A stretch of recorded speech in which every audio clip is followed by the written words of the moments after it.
ones to come in the first college football playoff. D'Antonio and Luganville at midfield. Well, Coach, nobody said it was going to. Outstanding crew's done a tremendous job all year long. I'm Dave Pash. So long from Arlington. College football playoff pregame show is coming up from Pasadena. 2 semifinals to follow right here on ESPN.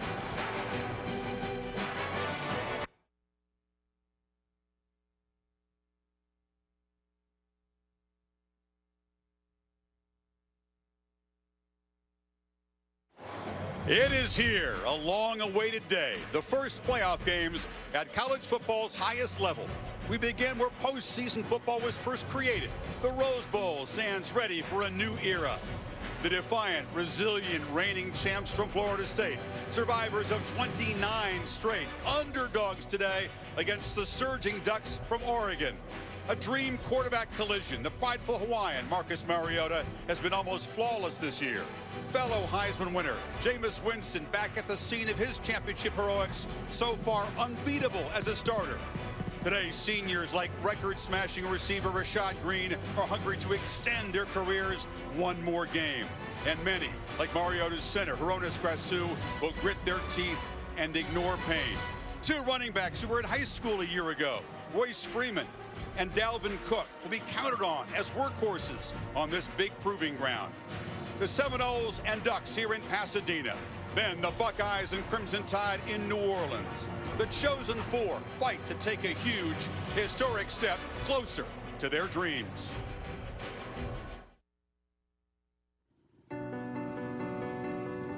There is a difference between the new and the sudden, between the origin and the event. Today is the difference. Today is the first. In a game 145 years old, different is notable, new is exceptional, but first is extraordinary. Today, it's an idea made real. Isn't that what America is and what it strives to be? First?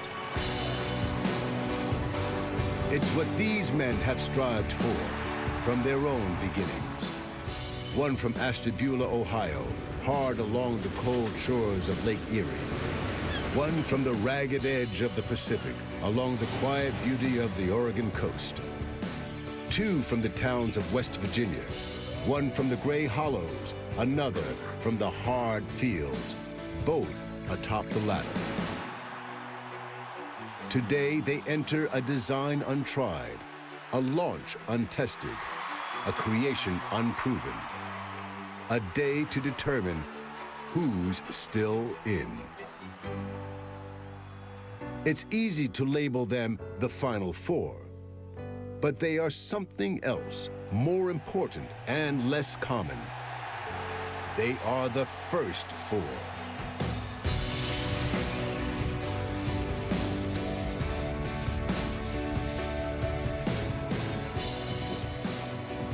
The spectacular setting, a cool January day. Happy New Year from Pasadena. The scene will shift in about 4 hours to New Orleans. On this historic day in college football, the winners of these 2 semifinal games to collide in Arlington, Texas. Chris Fowler, Kirk Herbstreit, Heather Cox, and Tom Rinaldi will join us. What a thrill to call this game with you, partner, as we talk about this historic day and really a great 8 hours for fans. We've waited a long time for this. We really have, and now it's here. And what a great game there that we just witnessed, and it's only going to get better now. You know, college football fans have been thinking about what will this Final Four really be like, and how about the setting here in Pasadena, the Rose Bowl, the San Gabriel Mountains looking over, and, of course, throwing it out to New Orleans to the Sugar Bowl with Ohio State and Alabama. We've been waiting and waiting, and it's finally here. This is a big celebration. In New Orleans, it's been a lot about the head coaches. This is a dream quarterback matchup. The 79th and 80th Heisman Trophy winners. Mariota 35-4 as a starter. Winston 26-0 in his career. Yeah, and we've talked again about a month now about this matchup. The 2 Heisman winners from the last 2 years. Mariota with incredible acceleration. Has to make great decisions today in the passing game to be able to have a chance. He is one of these guys that leads by example. And then you have last year's Heisman winner, Jameis Winston. A very, very outgoing, emotional player. Has started slow this year. I'll be interested to see how he starts tonight because it's very, very important because of the offense and the quarterback that he's facing. He needs to start fast. No more of Florida State starting slow and waking up in the second half. They cannot afford to do that on this biggest stage against this opponent. QBs with different personalities, they lead in different ways. Now, a development in the pregame warm-up that may affect the game plan for Winston and Florida State. Nick O'Leary is the Mackey Award winner as the best tight end in the country. Keep an eye on that hamstring. O'Leary was treated for an extended period of time by trainers. His helmet was taken off. They wrapped it. Kirk, he went to the locker room. This is the guy that's a key component of the pass game and the run game. At first, I thought it might have been just a simple tweak, but they were stretching him for about 5 or 10 minutes. You see that he went in, he came back out, he ran a few sprints just to try to loosen it up. This is going to be a game-time decision, and this is an offense that desperately thrives on him in the red zone, trying to find matchups for him to be able to go up against undersized defensive backs or even linebackers. And between Rashad Green on one side and Nick O'Leary on the other, they are integral parts of what Jameis Winston wants to do in the passing game. So we'll keep a closer eye the closer we get to kick on his availability and how much he'll be involved. And for more on that, let's go down to Heather Cox, the status of this key Florida State weapon. Heather. Chris, I have been back in the tunnel with the Florida State Seminoles in front of their locker room. As you guys alluded to, he did tweak that hamstring. They stretched it. He tested it, came back into the locker room. He did get it wrapped, talked for a good 10 minutes with team doctors, then came out to test it, like Kirk said, ran about 5 20-yard sprints. I heard him tell the doctors, it feels different. I definitely tweaked it, but I think I'm okay. As he came back in through the tunnel, spent a lot of time right shoulder to shoulder with his quarterback, Jameis Winston, who obviously very concerned about the status of his star tight end. As you guys said, they've been going to him a ton, especially late in season. I will keep you posted with any new news as to O'Leary's status. You know, there's a bunch of guys who've gotten healthier in the 3-week layoff since their last games. Ifo Ekpe-Olumu, the top defender in Oregon, of course, out with the ACL. And Kirk will keep a close eye on that hamstring of O'Leary early on. And listening to Heather's report, that sounds like a story that he and the doctors and Jimbo Fisher really aren't going to know the health and the status of that hamstring until the first play, until he really gets into the game and pushes off and hits a linebacker and hits a defensive tackle. That's when we're going to find out. I wouldn't be surprised to see him come out, give it 2 or 3 plays, and then we're going to know if he's going to be able to play today or if he's not.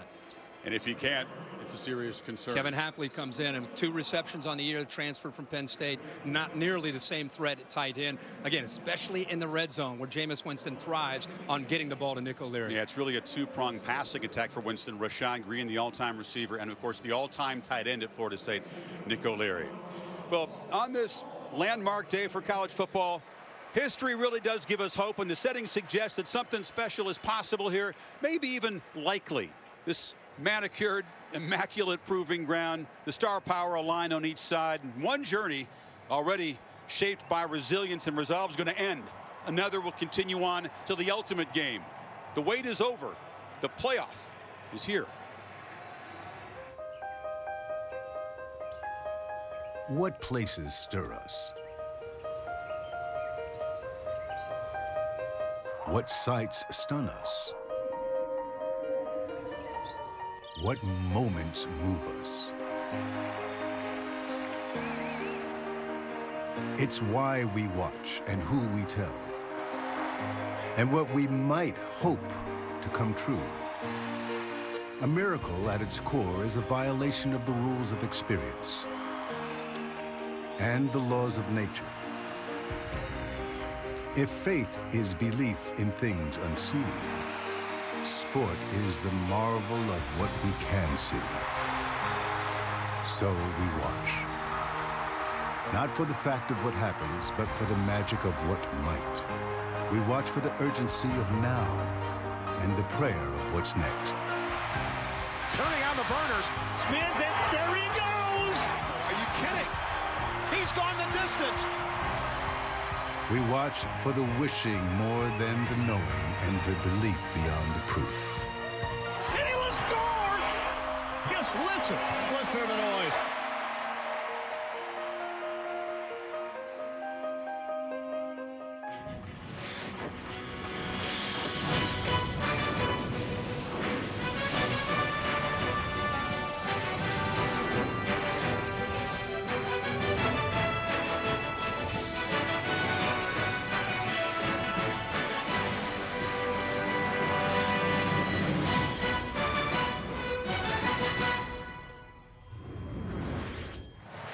Flawless weather on this historic day. The Rose Bowl bathed in sunshine, sitting at the foot of the San Gabriel Mountains, as we welcome you to the college football playoff at the Rose Bowl game presented by Northwestern Mutual. We like the sound of that, the 101st Rose Bowl, but unlike any other.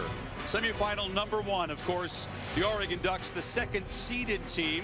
Florida State is the second ranked team, just behind Alabama in the AP poll, which will face Ohio State at the Allstate Sugar Bowl directly following this game about 8:30 Eastern time. The winners to collide at AT&T Stadium on January 12th.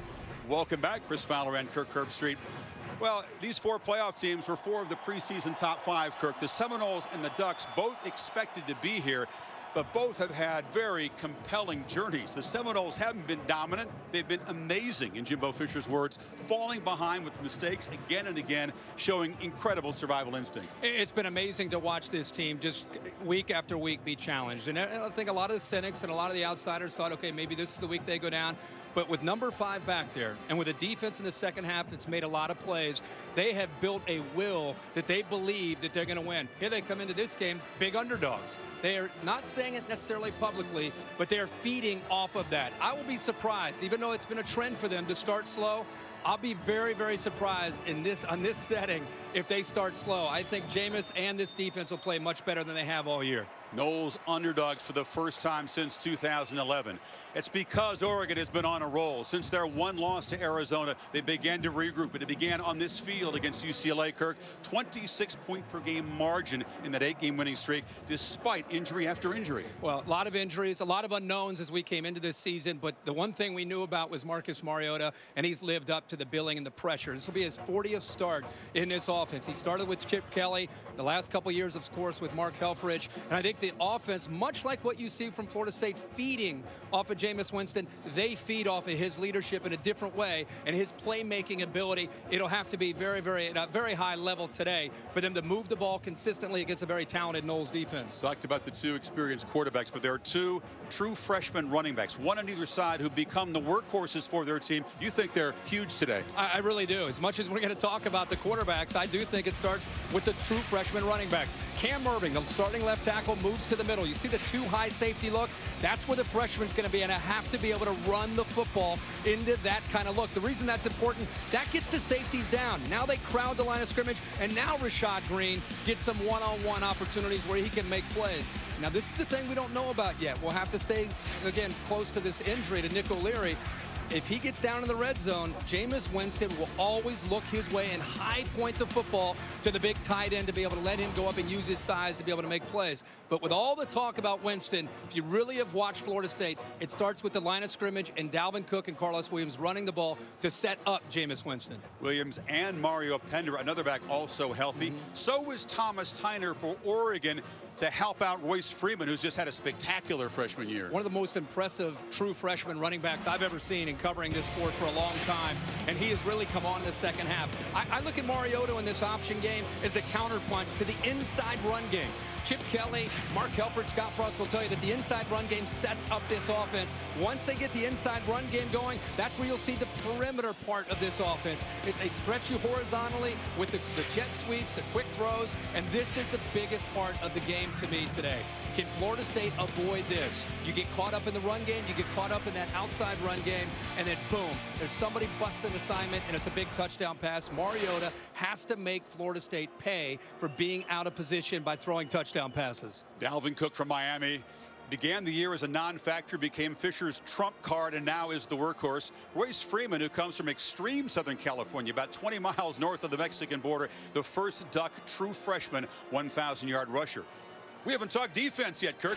Which defense is going to step up and look better than they have all year against tough opposition? Because they both had their moments, but they've also been vulnerable. Yeah, they have. And I think the two defenses come in with a different mentality. I think Oregon's going to come in defensively, and they're going to almost build an umbrella.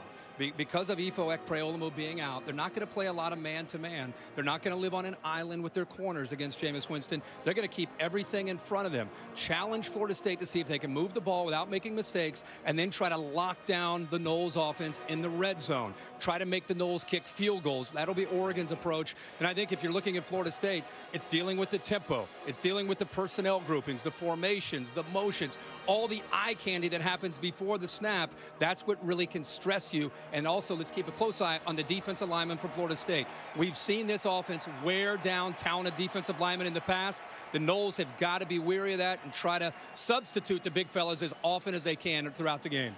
Spending time with both teams, you've got two supremely confident bunches. No program in America has a better record this decade than Oregon. Still, though, many don't respect them. And on the Seminoles side, they feel like the whole world, besides their community, wants to see them lose, and they seem to be embracing that wholeheartedly.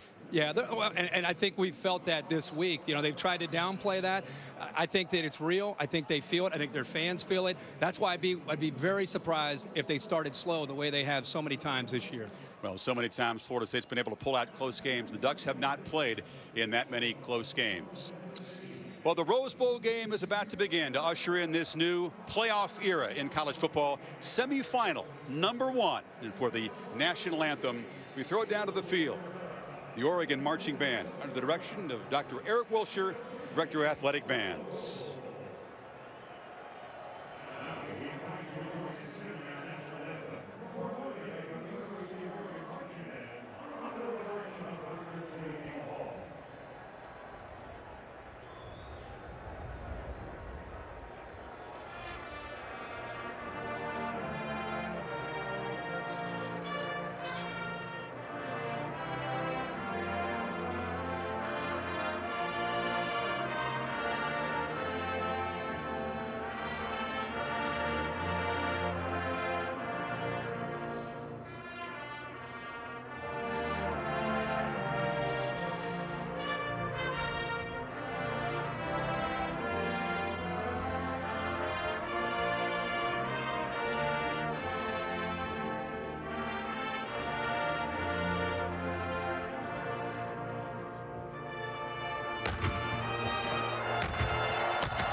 If you're not ready for the Rose Bowl in the playoff, you might not have a pulse.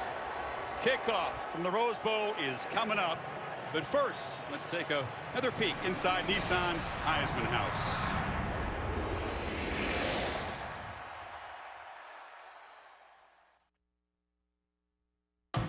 Silly. We all know how to say bowl game. Play off. Bowl game? Play bowl.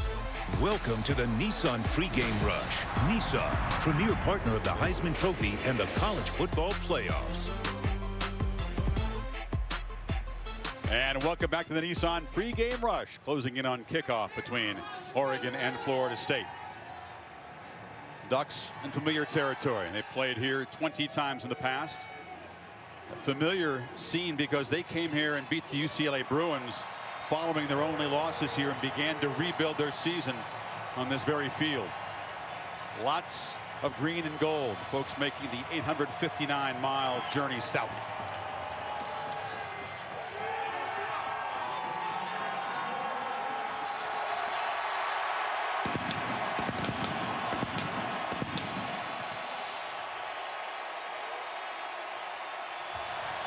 They always make a fashion statement. This is the debut of the all apple green unis and the matte green helmets.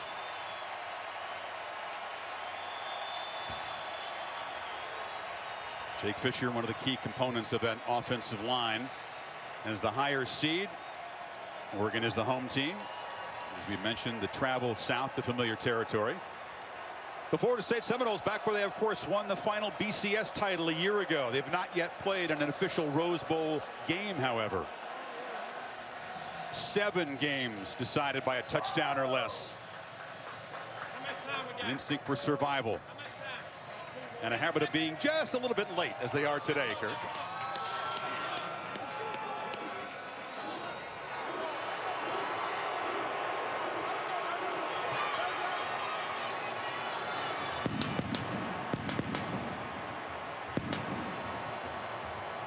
A win streak that stretches back 29 games to late 2012. This has been the Nissan pregame rush.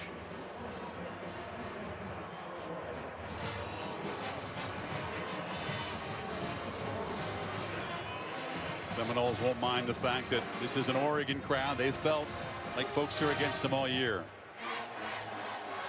The honorary captains for today's game, the great Dan Fouts of Oregon, Jamie Dukes representing Florida State, and it's Matt Austin of the SEC to toss the coin. Gentlemen, congratulations on being selected to play in the first ever college football playoff semifinal game. Joining us today for the coin toss and presenting the coin is the president of the Tournament of Roses, Mr. Rich Chinnan.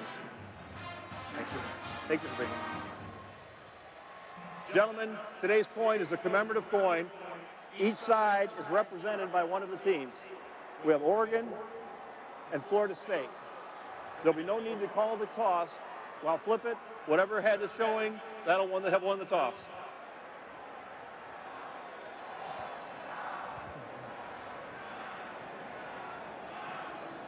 And it is Florida State. Florida has won the toss. You have the first selection. You want to defer your choice? Defer to the second half. They'll defer their choice to the second half. You want the football? Which way you want to kick it? Okay, Florida State over there, Oregon over here. So the Seminoles win the toss and defer. Mark Helfrich and his offense will get the football first. The 40-year-old Oregon native, who's 23-3 in 2 seasons, is with Tom Rinaldi. Chris, thank you very much. Coach, what most tells you your team is ready? We're just, our mindset's good. You know, we're a loose operation in general, and we're focused, confident, and ready to go. Appreciate the time and best of luck to you. All right, let's go over to Heather with Jimbo Fisher. Tom, thanks so much. Coach, we saw what nobody wants to see. Your tight end, Nick O'Leary, went down running a route, tweaked his hamstring. What's his status for the game? He's fine. He felt it get tight, and he caught it beforehand. We went in, got it stretched out, so he's good to go. Today, you returned to the field a year after winning the national championship right here. How do you use that experience to your advantage? Hopefully the atmosphere and environment, learn how to play big games and not worry about the outcome, just go play the game. And these guys have been in a lot of big games, so hopefully we'll carry it on to today. Coach, enjoy it. Thank you. Chris? Heather, Fisher's won 58 out of 68 career games and has not lost a postseason game, 4-0 in bowls. So one of the great kickers we've seen in college football, Roberto Aguayo, to kick it away and begin the playoff era, the highest level of college football, and this Rose Bowl game presented by Northwestern Mutual.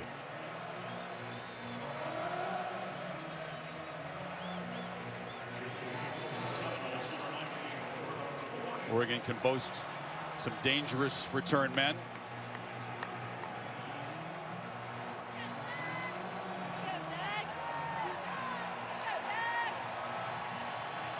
Mariota awaits his opportunity, just seconds away now. Devin Allen and Byron Marshall deep to receive Aguayo's kick.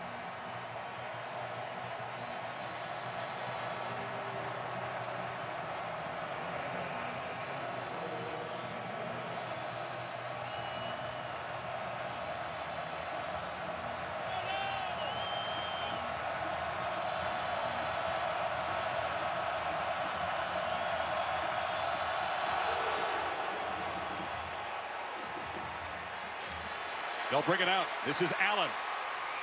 The sprinter still loose. Can't spin free. Dropped at the 20. And that's where the Heisman Trophy winner, the proud Hawaiian, will begin, Kurt.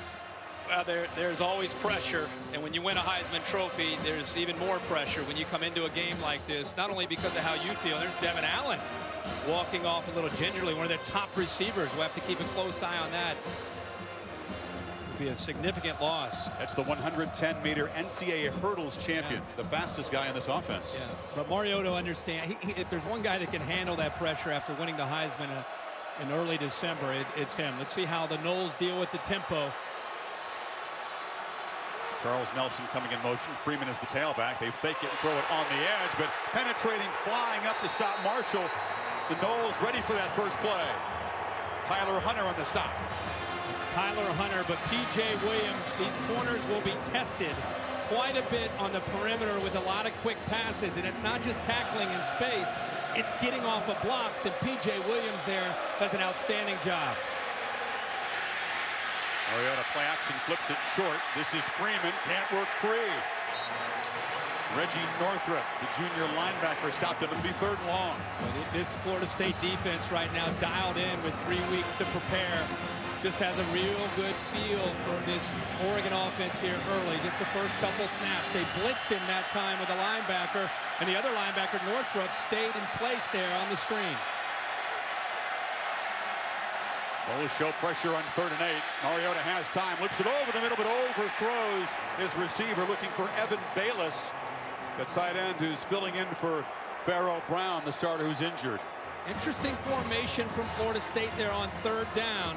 Only 3 down linemen, but they brought a linebacker blitz with Reggie Northrup, but also had Chris Casher, an outside linebacker, walked off the ball and blitzed him late as well, but Oregon picked it up. That time, Marcus just missed his open receiver. Rashad Green back deep to receive the punt. And Ian Wheeler. Ducks going 3 and out. Green making the fair catch at the 41-yard line. So a strong start from the Florida State defense. And now Jameis Winston, excellent field position to work with. Yeah, and remember, we always want to see how the Noles start. Their defense of 3 and out against Mariota. And now here comes Jameis Winston. Last year's Heisman Trophy winner has had a tendency to be a little sluggish early in games. He knows that he has to start fast. Ifo Ekpreolumu not in the lineup. See how quickly they try to attack the perimeter of the Oregon defense. O'Leary is in the lineup. The tight end lining up on the left of the formation. That's good news for the Seminoles so far. Dalvin Cook lined up behind Winston. Jameis flips it in the flat to the freshman. Ducks close down quickly. Here's the Chick-fil-A impact players. We'll start with Florida State. And you got to start with that running game. We talked about Dalvin Cook, how important he will be in the way Oregon will try to defend Florida State. They want to get him going to create some one-on-one opportunities without Ekpreolumu in the lineup. And that's where Rashad Green, one of the top receivers in the country this year, will try to get the one-on-one matchups. Carlos Williams flanking Cook. It's the young guy with the ball running right, has a crease, and has a first down, or nearly a first down at the 50, a mark of a yard short. And a really good block by Carlos Williams, number 9. Just follow him. He usually is a runner, but here they put both their starting running backs in the lineup together, and he follows Carlos Williams, who picks up a nice block out on the perimeter and gives Dalvin Cook some room to set up a very short yardage situation here on 3rd down. The feeling is the Ducks don't see a lot of two-back in the Pac-12. No, not at all. That's Freddie Stevenson in front of Williams.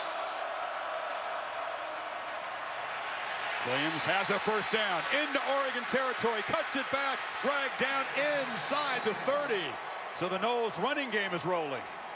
Nick O'Leary picks up a great block. He's in motion here, and he is going to be able to get this block on the outside linebacker, Tyson Coleman, and that's what freed it up. Actually, it's a safety, Eric Dargan. He just submarines him right there to win the edge, and it frees up Williams to pick up huge yards along with another block by a receiver downfield. The Noles on the attack here early. Remember we talked about they've been sluggish right now. They're kind of going with the tempo and a kind of a feel of confidence to this offense.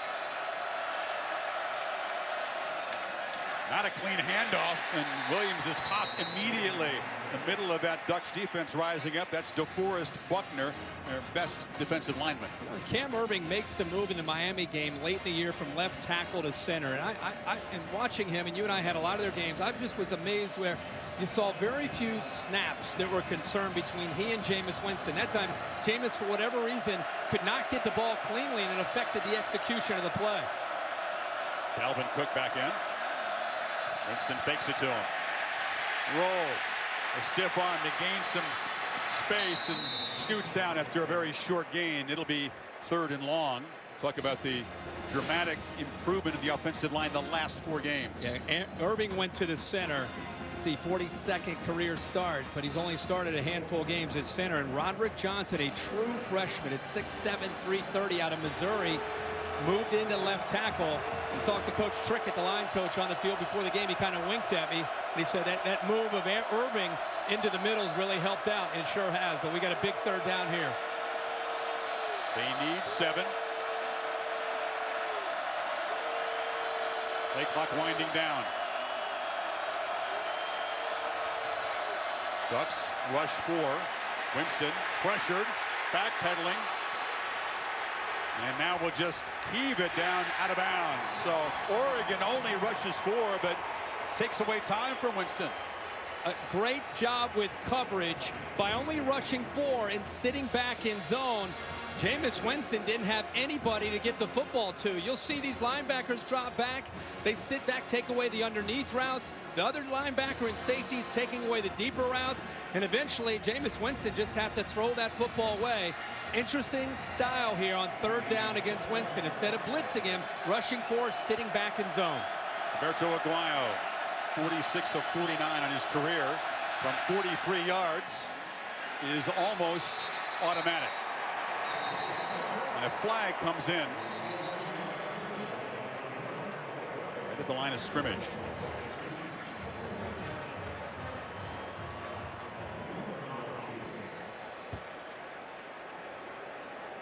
SEC crew, Matt Austin is our referee. Talking to Florida State, it would not be a 1st down, a 5-yard penalty. So Fisher may elect to just leave the 3 points on the board. Personal foul, hands to the face, defense number 86. Half the distance to the goal, automatic 1st down. But it's not a 5-yarder. It's a crucial 15-yarder, moving the ball closer, and Winston will have another chance to improve on that field goal to take it off the board. Yeah, and these are the mistakes you just cannot afford to have, especially on a play like special teams. How about the officials there? They caught French right in with his right hand up into the face mask and just pushed him back. I think French on one side, and you got Prevost on the other. There's the left forearm that went through, and that's the one that they called, but both of them using the same technique, and they caught Prevost on the left side. So the ball moved inside the 15, 1st down. Option look. Winston on the keeper, spins for a yard. You may see, Kirk, more design runs for the quarterback today. Yeah, he tweaked his ankle about the 6th game in, and since then has been about 70 or 80% along the way. I thought in the ACC championship game against Georgia Tech, he was closer to 100%. But with the 3 weeks to get ready for this game and watching him, you and I in practice, it's clear option could be a part of the game. Scrambling, creating could be a part of the plan for Winston now that he's healthy. Ducks doing a good job of gap control here once they get inside the red zone. They need to force field goals. Winston straight back. Hit, loses the ball. A scrum. And the Noles retain possession. That was Rodney Prevost, Kirk, who just got penalized for the hands to the face, pressuring Jameis. Yeah, he did a good job. They walked him out over a slot receiver, and then they brought him. They brought him late. Nobody picked him up. Jameis Winston, because of his vision downfield, he didn't sense him at all. And Prevost walked out. This is an outside linebacker with a body of a safety, but he was walked out over a slot receiver, and they brought him late, surprised the Noles up front and Jameis Winston. Bobby Hart, the tackle, making that crucial recovery, but it's 3rd and 17. A screen. Williams wide open, knocked down at the 11-yard line. No, that's the goal here for Oregon. They're going to give up some yards. They want to try to get Aguayo to have to come out to kick field goals. It's the second time now they've held up on a third down, and it's the same blitz. They brought Frevo again from the field. They dropped their nose guard, trying to get Jameis Winston maybe fooled to throw the ball into the arms of Balducci. But Oregon, give them credit. That's the goal throughout 4 quarters. Give up some yards, force field goals, and not allow the touchdowns. You think that red zone defense is the deciding factor in this game? Sure do. So Aguayo, who made it from 43, taken off the board. This from an angle in 28. No problem again. Oregon does well to prevent a touchdown after that personal foul, and now it swings back to Marcus Mariota, the current Heisman winner, and his second possession for Oregon coming up.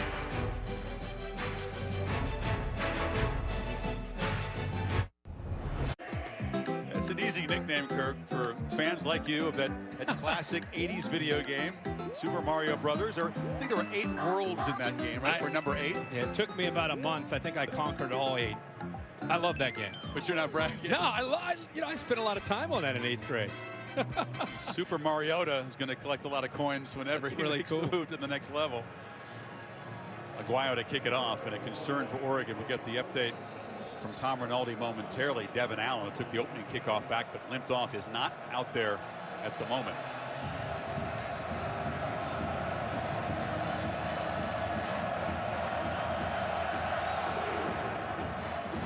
Aguayo hopes to have his field goals land in play so they can cover it, but that's shorter than he expected. And Byron Marshall trying to spin free. He stops at the 27. Tom? Well, return man and receiver Devin Allen, hurt on the opening kickoff of this game, came off clutching his right knee, Chris. He went straight to the training table, attended to by trainers and medical personnel. His return looked to be doubtful. He's just gotten off the table right now, had it wrapped, had ice on it, with players consoling him. We'll have to see if he returns. It'd have to be qualified as doubtful at this point. Freshman from Phoenix, Kirk, where you prepare, you have a great freshman season. First play of this game. In the video there, it looked like the cut itself, such impact on that cut. Right away, he reached down to his knee. Mariota back on first down, fires across the middle. It's caught by Bayless, doing his best to be a weapon, a factor in this game, the way that Pharaoh Brown was.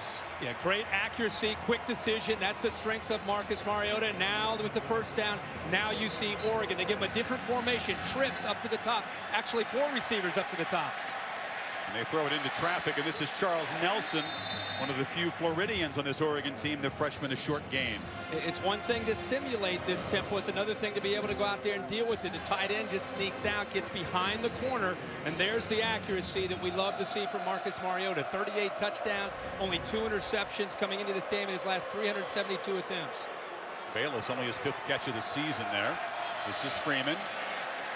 Bottled up. It'll be 3rd and medium. Very early, Kirk, with these 3rd and mediums, I think, are the kinds of plays that could help decide this game. Neither defense is very good at getting off the field in these situations. Well, I think for Oregon to have a chance to successfully and consistently move the ball against this talented defense, they've got to make tempo and the formations and all the pre-snap movement affect this Noles defense. High snap. Mariota rolls and flips a short pass high, but it's collected for a first down by Charles Nelson. 170-pounder from Daytona Beach. Yeah, and there was some traffic there where you got a guy coming in motion. There's a lot of man-to-man. You can see he gets caught up. Florida State fans are familiar with picks and screens from the Notre Dame game. That time that you saw a receiver, Nelson, get through. Mariota on the keeper. They are keenly aware of his speed, and Ronald Darby, the fast corner, forces him out. Yeah, they are all, every single player on this defense is determined to not get outflanked by Mariota. And that's why I think running Royce Freeman into the middle, making them respect Royce Freeman, can open that up. Mariota forces one over the middle, caught, first down inside the 20. Dwayne Stanford wearing the number 85 to honor Pharaoh Brown, and they move the sticks and want to play fast again. Great patience, went to the backside, found his 3rd option. Mariota keeps it. And gives it off to Nelson there, and Nelson rolling down near the pylon, marked out at the 1. You're going to see a lot of it. Yeah, they can fool you, and it's in a hurry. That's after the pitch. He goes in, tries to reach out, comes up, the ball short. Good spot. And now diving over the pile for a touchdown is Freeman. And the Ducks strike back quickly.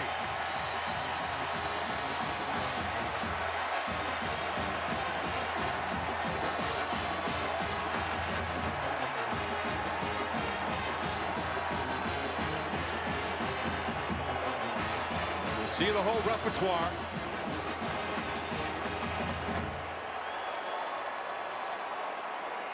Just at the snap, therefore the last play never occurred. The previous play is under further review. Well, they stopped from the previous play where Nelson reached for the end zone. The buzzer went down to the umpire. He stopped the play before the next play would allow him to score the touchdown. This is where he stretches out. Great effort by the true freshman, Charles Nelson. It's about the ball. The ball hit at about the 6-inch line. I think it was a perfect spot. I don't think he broke the plane there at all. And Elford is saying, wait a second, we knew he wasn't in. Let us have the next play. We're going tempo here. The review is actually a big break for Florida State. The ball will still be very close to the goal line. What an acrobatic move by Nelson. It was a great play, but I think it's a great look at it here. Where's the ball? And the ball goes underneath. Yeah, he's short of the goal line. But the play by Mariota on the play itself, you saw Florida State's outside linebacker DeMarcus Walker come down, which means Marcus will keep the ball. And then that's the next step that we see all over college football. Instead of pitching it, it's just a toss to the outside. So you watch, Walker comes down, he takes it. Now instead of running, he just kind of flips it, almost a forward lateral, because he's behind the line of scrimmage to get him the football. After review, the ruling of the original play is confirmed. Be first and goal, Oregon, on the 1-foot line. Please reset the game clock to 7:19. 7-1-9. So take Freeman touchdown dive off the board. It is first and goal. And if you've not seen a lot of Oregon this year, number one, shame on you, because it's a fun offense to watch. But that's an indication of what Florida State's up against today. It's not just Mariota, it's the tempo, it's the confusion, it's how he can get a defense on its heels to lose their aggressive nature. That was 8 plays and 73 yards to get them down there in 1:49 with down to the half-yard line. Yeah, half their touchdown drives this season, Kirk, have been accomplished in less than 2 minutes.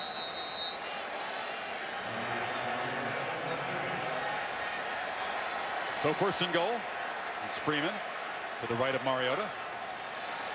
He's got it, and he's stopped short of the goal line. Good penetration there. DeMarcus Walker got into submarine the blocker. Noles have a lot of pride, and they've got a bow up here in the middle, but you got a feeling that Mariota's going to get the ball to the edge, give him some options to the outside. Freeman again, muscles in. This one does count, and the Ducks take the lead.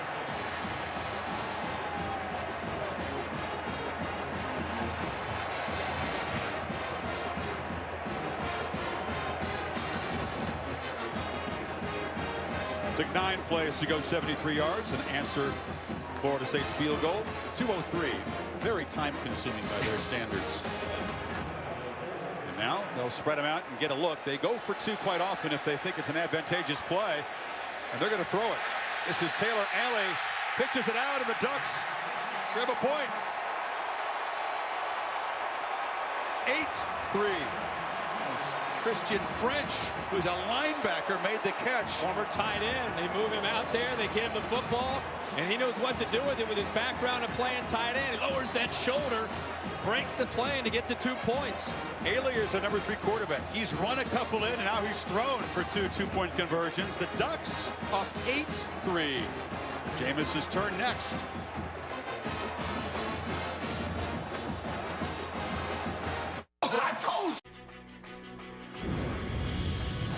The 2015 Rose Bowl game is presented by you and Northwestern Mutual, stronger together, and in part by AT&T, presenting sponsor of the College Football National Championship game. Acura. Discover the 2015 Acura lineup at Acura.com. And Gatorade. Gatorade knows it all begins within. Win from within. Ducks take the lead. Mariota 4 of 4 on that touchdown drive. Key third down conversion to Dwayne Stanford. Big play to the tight end Bayless, setting up Freeman's touchdown run. Matt Wogan to boot it away. Ducks will use 2 kickers. And after mishandling it, Whitfield will bring it out. The 100-yard hero last year. Did he lose the ball? A scrum down there at the 15. Florida State again recovers one of its own fumbles. For people that aren't familiar with Oregon in the extra point, they will stretch you out like this every time, and then they'll look for matchups.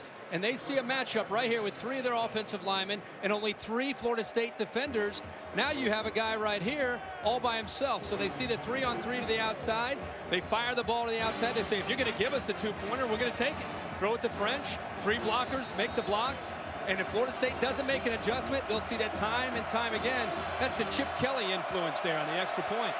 A junior linebacker from Iowa getting 2 points in the Rose Bowl. Winston and the Knowles back to work from the 15. Cook. Well strung out by Oregon's defense. Let's take a look, Kirk, at today's plan for success, brought to you by Northwestern Mutual. For Oregon, as we've seen, tempo, tempo, tempo. They've got to get Florida State on their heels, which they did on that last drive. Big plays off of play action from Mariota. Florida State starting fast, a big part of something that has hurt them from time to time. They've always had to come back, and they have got to dominate the line of scrimmage to open things up for Dalvin Cook and Carlos Williams to free up Jameis Winston. Winston rolls, then comes back to the right, complete to Rashad Green, but hit immediately and dropped for a loss by Troy Hill. That's a matchup we'll watch this afternoon. And Troy Hill is as excited as anybody on the field. He is replacing Ifo Ekpreolomu. How about the quickness there to make the read, then go by Kevin Hatley. Actually, it's Nick O'Leary out there trying to pick up a block. He uses his quickness in space to get around him, reads the play, diagnoses it, and makes the tackle in space. He's a vocal corner, looking forward to the matchup against the Knowles' all-time leading receiver, and eager to fill in for Ifo Ekpreolomu. He's not at the stadium today, watching it on TV. Clock at 1. Winston gets the snap off. Fires over the middle into traffic. Incomplete. He was looking for a receiver there, and Hill broke it up. Tight windows, rushing 4 and dropping again 7 back into coverage. They're playing zone to keep their eyes on Jameis Winston. Keep those Florida State receivers in front of him. That's a heck of a throw deep in his own territory by Winston. He puts that ball where his receiver, actually Lane, should have made a play on the football, secured that for a first down. Jameis Winston does his job on that 3rd and long. The freshman Erman Lane, Hill getting a hand in there to knock the arm away, and now Jason Beatty in his end zone to punt.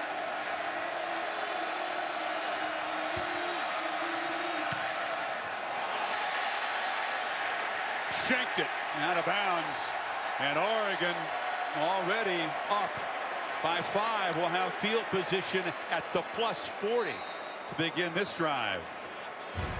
You're watching the Rose Bowl game presented by Northwestern Mutual. Oregon up 8-3.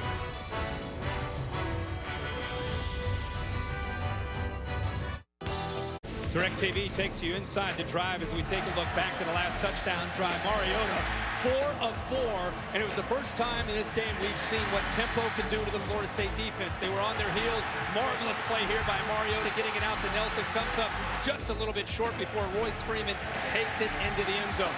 How will Florida State and Charles Kelly adjust to the tempo and the speed in which they just saw Oregon execute on that last drive? After a 27-yard punt, Ducks take over at the 40. They fake it to Freeman, fire it near side. This is Byron Marshall, last year's leading rusher, converted receiver, who's been very productive. What we're seeing right now is not just tempo, but they're stretching Florida State. They're stretching them horizontally right now with the quick throws, with the sweeps to the outside. And what that does is it opens up vertical throwing lanes and also running lanes. Mariota again fires near side. Another catch made by Evan Bayless.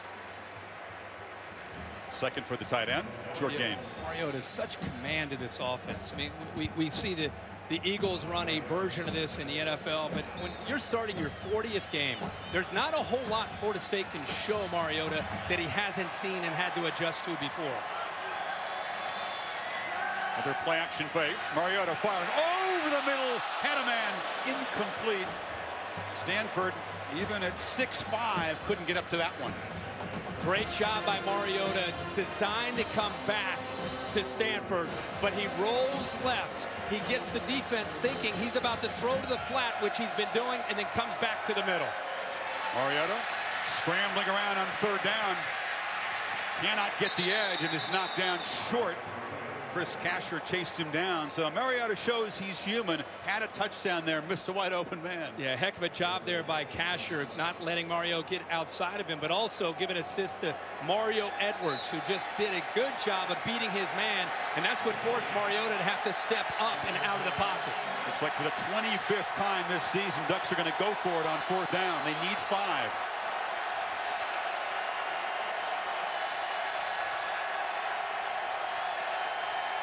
Marshall comes in motion. Mariota trying to make a late change with 4 on the play clock.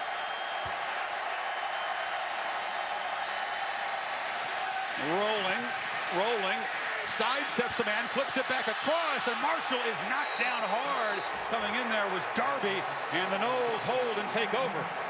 That's why you can never give up on a play with Mariota. He improvises. He keeps plays alive. He's rolling to his right, and you think that he's going to throw to one of those 4 receivers, right? Somebody's going to have to be open. Byron Marshall was one of those receivers. He sensed that his quarterback was in trouble. He immediately went to the other side. See him taking off and going up here, trying to find a little bit of an opening, but give Ronald Darby all the credit there for recognizing the receiver going to the other side and stuck with him and knocked the ball away.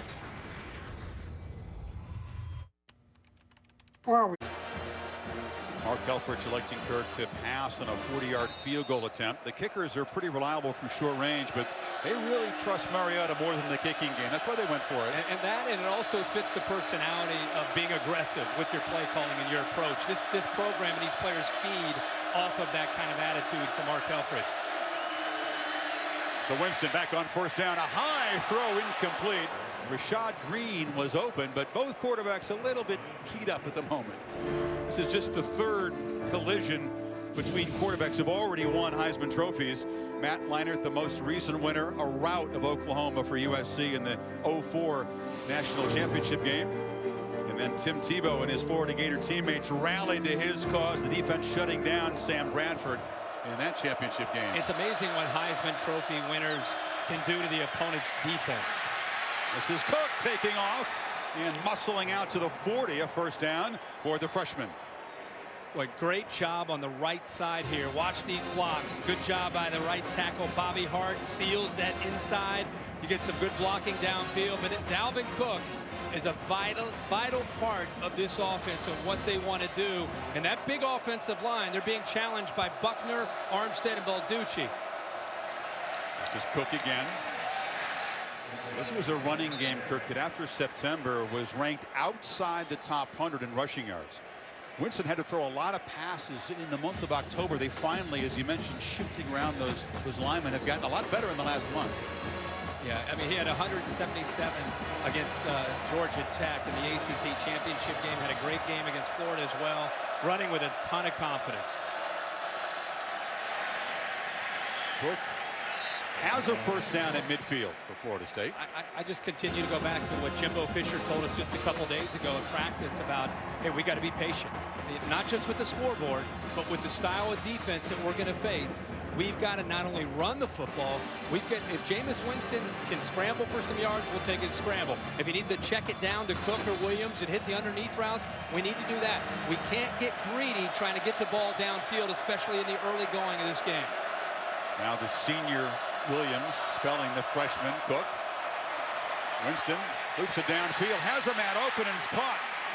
Knocked out of bounds, Travis Rudolph at the Oregon 30. And the true freshman from West Palm Beach who's come on huge the second half of the season.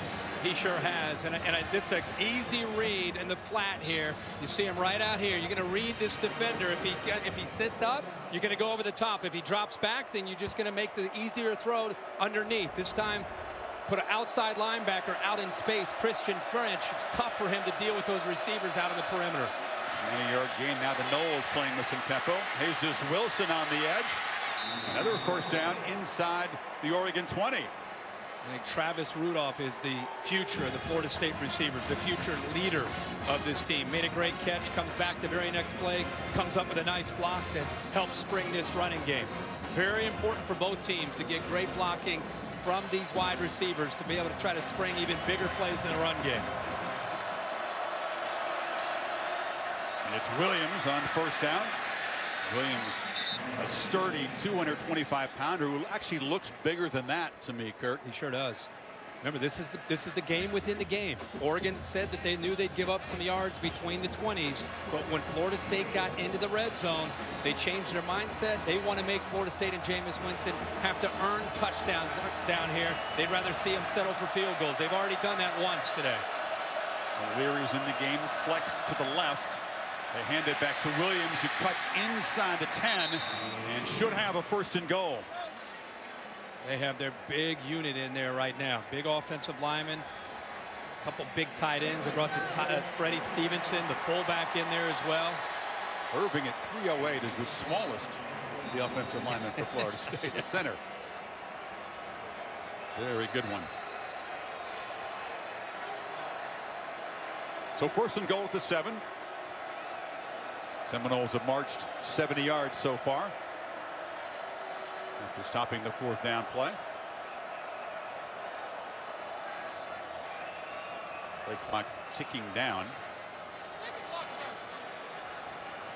Jimbo Fisher talking to the officials about the play clock. Believes it wasn't reset properly. Now we're ready. And it's Cook back in the game, lined up behind the fullback Stevenson. And they're nickel Leary down in here. If they go play action early, they'd like to try to get him matched up with a safety. Cook, right up the gut, dives forward to the 2. Impressive push by the center and right guard, Irving and Trey Jackson that time, opening that up. And I'll tell you, Cook was very close to maintaining his balance and taking that into the end zone. In the final minute of the first quarter, Florida State trying to reclaim the lead.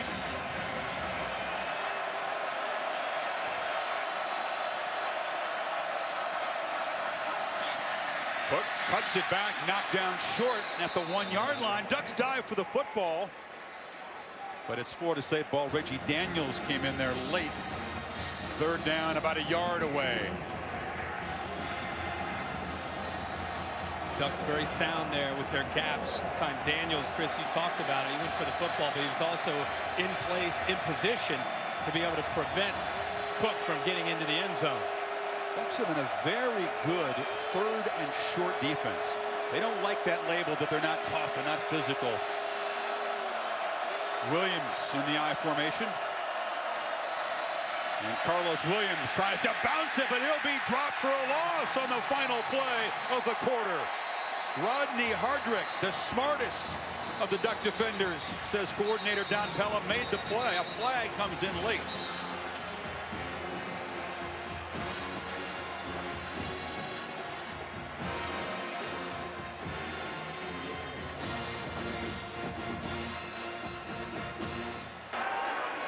Offside, defense number 33. Half the distance to the goal. We'll run one untimed down.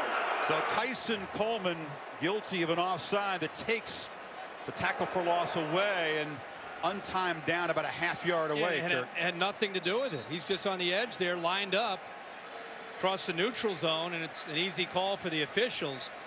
And Oregon's defense steps up just like they want to do. Third down, somebody's got to make a play, and that time you had Hardrick shooting that gap, and also Tony Washington setting the edge. But 2 mental mistakes, penalties by Oregon's defense, have prolonged Florida State drives. On that field goal attempt, hands in the face, and now on that third down. Untimed third down. Williams, no! And the Ducks showing they are a very stout, short yardage defense. They just clogged up the middle and nowhere for the physical tailback to go. What better way to send a message to the country against this Florida State offensive line? We're not tough enough. We can't handle this. How about 3rd and short, doing it twice? They just shoot these gaps right here. Safety comes in to help out as well. You know, when you see Mario Edwards, the outside linebacker, in, they're going to run right. They tried to run right, and the Ducks win the battle at the line of scrimmage. Carlos Williams is short. Reggie Daniels helped on the stop. They got a time to think about it now. Do you go for it on 4th and 1? Heading into the first quarter. Back after these messages.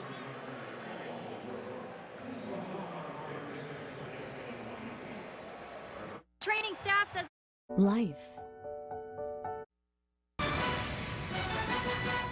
At the Rose Bowl game presented by Northwestern Mutual. Florida State, the only team in the country that has not converted on a 4th down all season. The fewest attempts of anybody. 0 for 4, Kirk, but they're going here. And the big fella, Mario Edwards, in the lineup. Will they use him as a decoy? They roll up their sleeves and see who's tougher, or they fake the run and go play action? Edwards lined up behind the tackle. Option look. Winston, keeper, reaches for the goal line. Touchdown! And the Seminoles reclaim the lead by a few inches there. They had to work for it. Interesting call by Jimbo Fisher. A look that he has not shown much at all. On 4th and goal, Jameis loses ground, about to pitch, and then decides to cut underneath. Tony Washington grabs a hold of him, and it's really going to come down to his knee touch before he breaks the plane. He looks he down. May be down. They'll He's going to be take a look down. at this. Previous ruling of a touchdown is under further review. He's going to be down at the half-yard line. We talk about tiny margins making huge differences in a game like this. Jameis may know it. Kirk, when you see teams that don't run a lot of option, go to option look plays in big moments is always sort of risky. Absolutely. I think him losing ground a little bit earlier, we'll show it again, but you're going to watch the right knee. It's like it touches right about there, short. He's definitely short of the goal line. After review, the runner's knee was down with the ball short of the goal line. Ball to be placed at the 1/2-yard line, first down. Tony Washington was one of the heroes of that defensive stand for Oregon. He's the guy that grabbed Winston's leg. Absolutely. But I go back to when he was under center. Not a lot of experience running this other than practice. I thought he lost ground, and that may have ultimately cost him. Watch out, you're supposed to attack downhill, and instead of attacking downhill, he loses ground, and then instead of pitching, decides to run it, and that's where Tony Washington was about to go out for the pitch. This puts his right foot into the ground, comes back down, and makes that play on Jameis Winston to get him short of the end zone. Still haven't converted on a 4th down this season. Amazing. Mariota backed up in the shotgun now from inside the 1-yard line. And it's Thomas Tyner at tailback, but Mariota wants to flip it over the middle, kind of short-armed it incomplete. Florida State has him backed up. You know, Florida State, one thing they're doing a good job of is they're not necessarily blitzing a lot, but they're getting pressure in the face of Marcus Mariota. Tyner hit.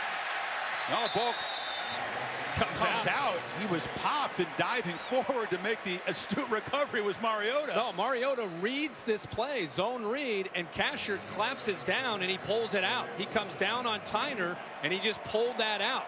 That's the read option at its finest there by Mariota. So it's 3rd and 3. Hands this one off, and muscling forward for a first down is Thomas Tyner, the sophomore from Aloha, Oregon.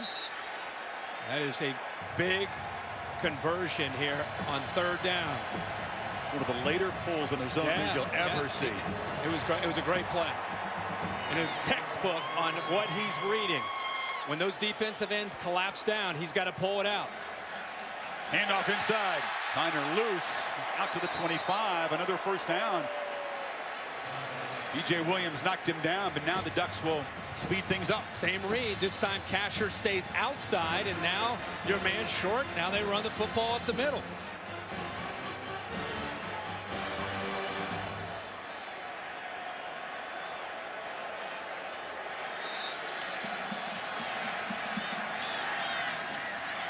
Tyner, the middle again. How important is the interior running game between the tackles for the Ducks today? It's huge. It sets up the entire offense. This offense is driven by the interior run game, and they run so much zone read, and it's read option, that when you run the inside run game, it makes the defense start to sink inside, and that opens up the perimeter for things like this.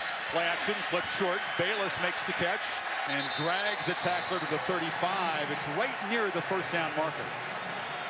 When you can run inside, it opens up Mariota to not just run himself on the read option, but also it sets up the quick throw to the outside, and also, more importantly, the play action for big plays downfield. The third catch for Bayless does move the sticks. Mariota, keeper, gets the edge, flashes the speed out near midfield, driven out at the 48.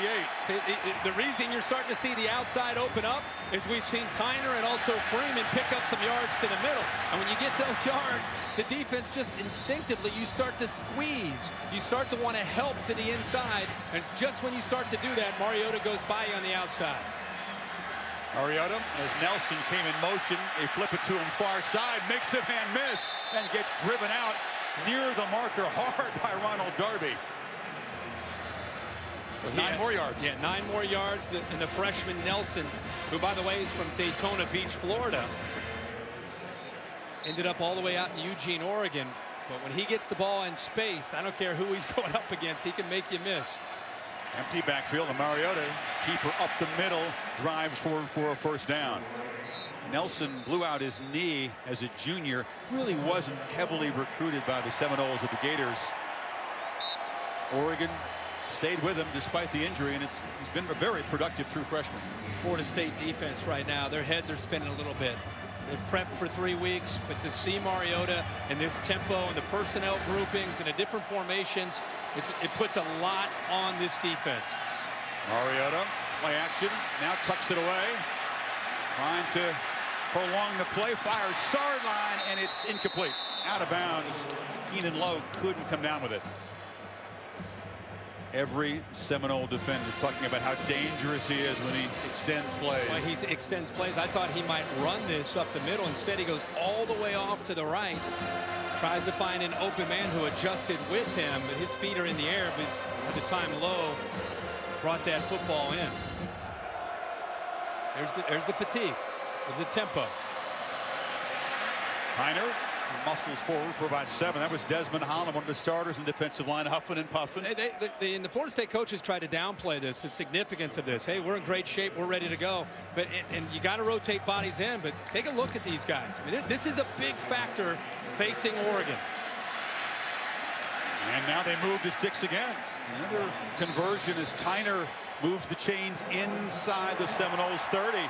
Trying to drive from the half-yard line all the way to the end zone. This tempo is the equalizer for Oregon up front in the trenches. Play action, completion far side. This is Keenan Lowe, Carrington scampering forward. Go back to Jameis Winston being short on that 4th down. And if Oregon puts 6 on the board here, it'll be an interesting sequence of events between Florida State coming up short and Oregon maybe taking it their own half-yard line and going 99.5 yards. Tyner motions out. Mariota rolling again. Fires back into the middle. Dangerous throw. Should have been just his 3rd pick of the year, but Jalen Ramsey dropped it. Wow. Well, when he threw this football, I think he looked up and he saw Jalen Ramsey on the ground. He had slipped. And I think he and the receiver felt that they had a chance to make the play. It was Byron Marshall. But by the time he had released the ball, Jalen Ramsey had gotten his balance back, looked up, the ball's coming right to him. Shocking he didn't come up with the interception. It's 3rd and 1. Ramsey was intent on being the best number 8 on the field today, as Freeman gets a first down, and he has been a huge playmaker for the Seminoles all over the field. Had a chance to end the drive right here. He slips, and all of a sudden Marshall starts to, he looked over at Jalen Ramsey, and the ball's in the air. He didn't even realize it, and Ramsey, oh man, the playmaker, the leader, with a chance to end this drive and get the ball back to Jameis Winston. It slips through his fingers. And instead, that Seminole defense is sucking air here. 1st and 10. And hand it off to Freeman again. Reggie Northrup stopped him. I don't know how anybody can watch Oregon and say that they're not physical. I just don't. I mean, other than you just watch them, I don't know, you get mesmerized by their uniforms. The speed of the team. I mean, they're averaging almost 6 yards a carry right now. Well, they are fast. And I know they are. But that doesn't mean you can't be physical. Yeah. I mean, and they're getting a lot of their yards on the ground between the tackles into the teeth of that Florida State defense. Whistle before the second down play, and the Seminoles will take a timeout on defense to perhaps get some oxygen back in some lungs for some tired guys. Ducks on a long march, already up 5.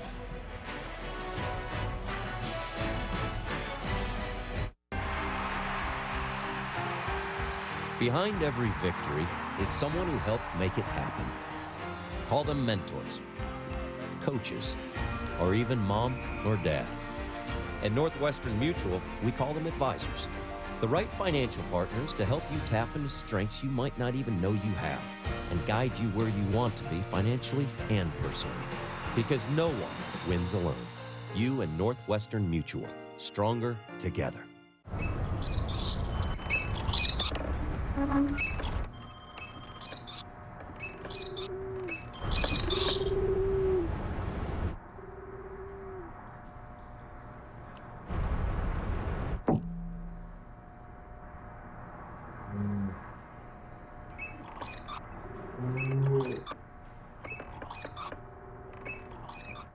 Introducing new mobile pay, now available on the Chick-fil-A app.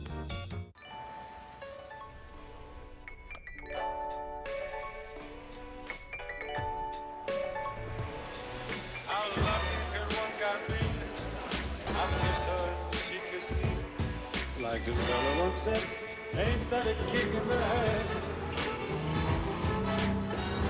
Welcome to the most social car we've ever designed. The all-new Nissan Murano.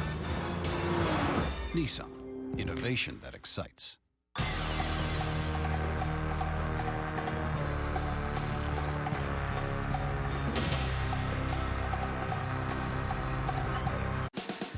Cool, crisp day in Pasadena. Temperatures in the mid-50s. And today's aerial coverage brought to you by DirecTV. If you call yourself a sports fan, you got to get DirecTV.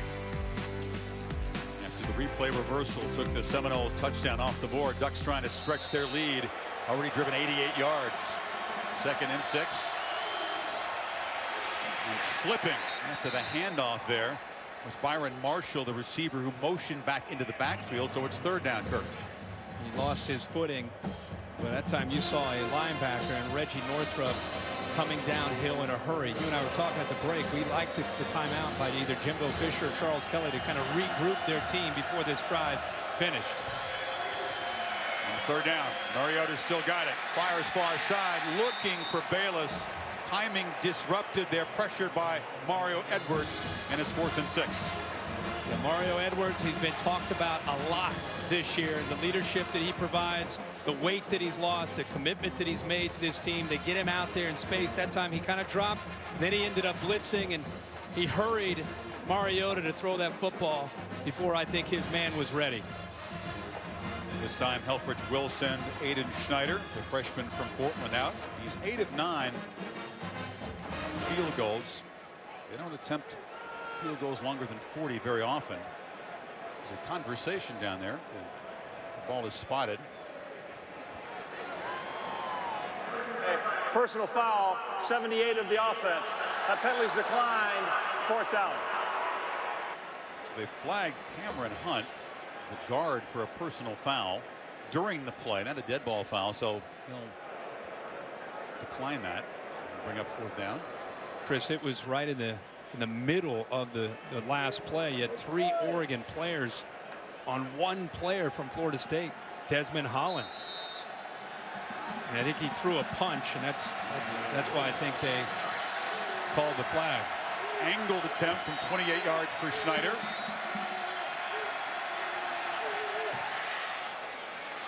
And they're very accurate from close range. Huge 88-yard drive to tack on 3 and stretch it to an 8-point game. Hi. The 2015 Rose Bowl game is brought to you by DirecTV. If you call yourself a sports fan, you gotta get DirecTV. Call 1-800-DirecTV. Allstate, proud supporters of college football. Are you in good hands? Nissan, premier partner of the Heisman Trophy. And Taco Bell, bringing you the first ever student section at the College Football Playoff. Live Mas. Tournament of Roses Parade watched around the world this morning. That float celebrating the upcoming Special Olympics World Games. It'll be here in Los Angeles, this area, 9 days beginning July 25th. So the field goal by Schneider, after an interesting penalty that was declined, hit on that, and Schneider to kick it away now. Woodfield knocked down after darting forward across the 25-yard line. So far, Winston has avoided the turnovers that have plagued so many first halves. 13 picks in the first half, most in the FBS. Of course, after halftime, he's dialed in, played with greater urgency, and thrown with much better accuracy in those comeback wins. Yeah, most of this year he's been just much more decisive in the second half. I mean, it's been somewhat of just a sluggish, quiet start for him through the air. Only 5 of 8 for 39 yards. Not a whole lot of big plays because, to be honest, his receivers aren't getting much room to work against this Oregon secondary. They fake it to Cook on first down, and Winston has plenty of time. Thought about launching one downfield, now tried to get it to O'Leary, broken up by Reggie Daniels. But this Oregon defense right now, they're taking away the deep ball, so there's nowhere to go downfield, and they're taking away the underneath throws with their linebackers. Every throw that he makes, you've got these receivers, and in this case, the tight end Nick O'Leary, they're just not used to going up against a defense that is in such tune with their routes on every single throw. Second down handoff. Cook cuts it back. And a 93 reception guy, Rashad Green, has 1 catch today, Kirk, for -3 yards. See all the close calls the Noles have had. Yeah, Florida State is accustomed to being in this situation. They don't panic. I mean, you have that many games where you're trailing. This team has just kind of looked at one another when they've been down, and it's almost literally like a light switch, and they've made an adjustment, and they play with a different intensity, a different focus, I think, that's helped them. But they're confident regardless of what the score is. This is an important third down, though. Noles just 1 of 5. O'Leary makes the catch, shows the good hands, and it is a first down. That tired defense, Kirk, you don't want to sit in the back out on the field. No. Important to get those yards there. Big conversion. Nice job. Remember, we talked earlier about Nick O'Leary tweaked his hamstring. We didn't know if he'd be able to hold up. So far in this first half, he's been able to go. Also want to talk about Troy Hill, who was on that play defending Nick O'Leary. A lot of questions. How would he hold up against Rashad Green? Stepping in for Ifo Ekpreolamu. So far, he's done a heck of a job. Winston, play action on first down. Fires over the middle, complete, and that's Travis Rudolph, the freshman, with a catch into Oregon territory at the 45. And finally, there's a window for Jameis Winston to throw into. You're going to see right through this area, the linebackers clear out. A little bit of play action here. Nice job with protection.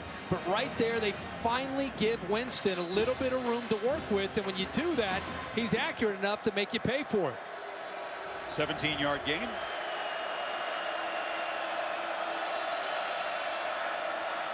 Cook from a deep position, takes the handoff, gets the edge. Dalvin Cook makes a man miss on the edge, tiptoes out of bounds at about the 26. Right before that play, Eric Dargan is out of the lineup, and Tyree Robinson steps into the lineup. Watch the angle. He just checks into the game for Dargan, one of the veterans. Watch as he tries to come out. He has a little bit of a block, but he's slow in responding. Dargan can make that play. Tyree Robinson, the freshman from San Diego, slow in getting over there, and allows Florida State to have a big game. Yeah, 20 yards and already 69 for the freshman Cook, who's got it again. Runs through a crease and driven back by Tyree Robinson. But a good game. Dargan back in the game. Yeah, Dargan needs to be back in the game. He's a guy that has paid his dues for Oregon, known as more of a special teams player early in his career. Has some very talented guys ahead of him, so it had to put it all together in his senior year, and really they turned to him for the leadership and making sure everybody's lined up and in position. Cook cuts back.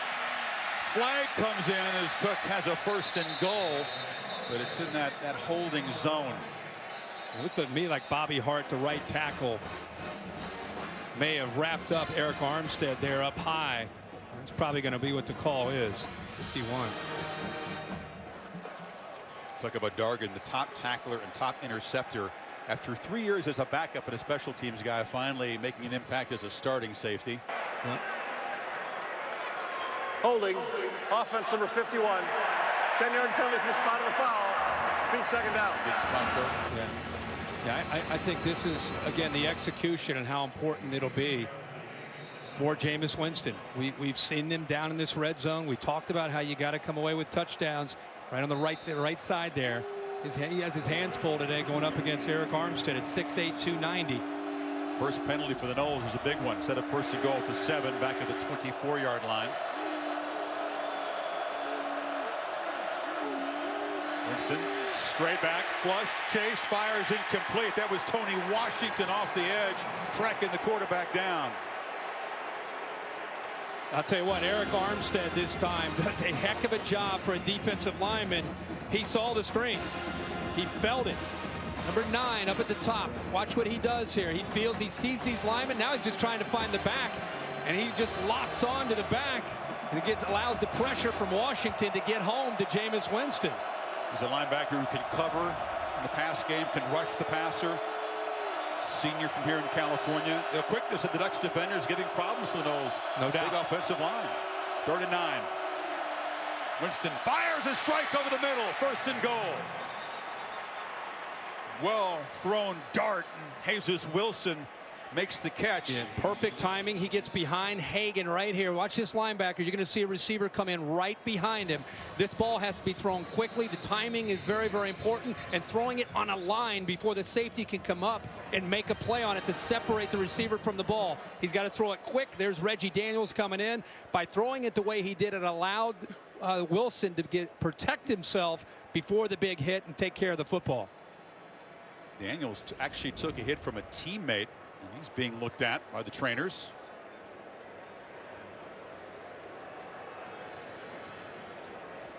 Florida State, Kirk, has not been efficient in the red zone yet. Now they have another 1st and goal opportunity. Daniels is attended to. A chance to check the Taco Bell student section. Taco Bell in the college football playoff have provided 1,000 student tickets free of charge. And you get a scarf with that ticket. There you go. Follow your team to Pasadena. Nice. This looks like the Oregon player Daniels is on his feet. This coming snap for Florida State will be the 8th snap inside the Oregon 15-yard line. And you can see they only have 3 points. Told you the reason I think it's a big factor is their execution is not just obviously you need to score in every game. It's because we've gotten a look at the Oregon offense and how quickly they execute and how they can get that Florida State defense on its heels. You cannot settle for field goals and expect to beat Marcus Mariota and the Oregon Ducks. You have to get touchdowns when you get down to this area. Stout red zone defense is why this game's a lot lower scoring than most of us thought it would be. Ducks were showing pressure up the middle and a flag before the snap. The Noles offensive line reacting to it. Prior to the snap, false start, 70 offense, 5-yard penalty, still 1st down. This way Matias backed up a little quickly.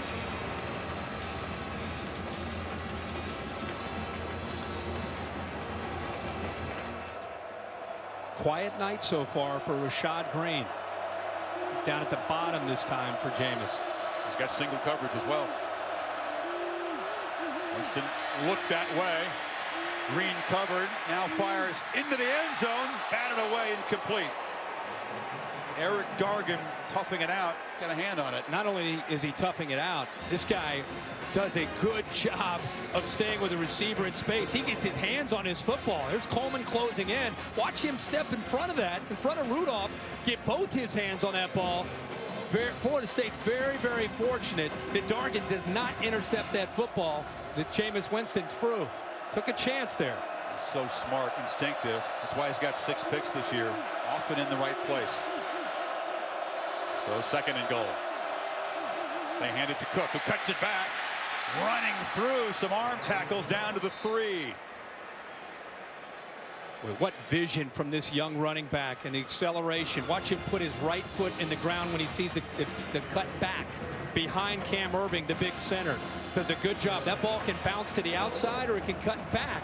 He felt the leverage of the defense to the outside, recognized it early enough, pressed it, and then cut it back behind Erving and picks up good yards to give him a shot here on 3rd down inside the 5-yard line. Another one of those important plays near the goal line. They need 3.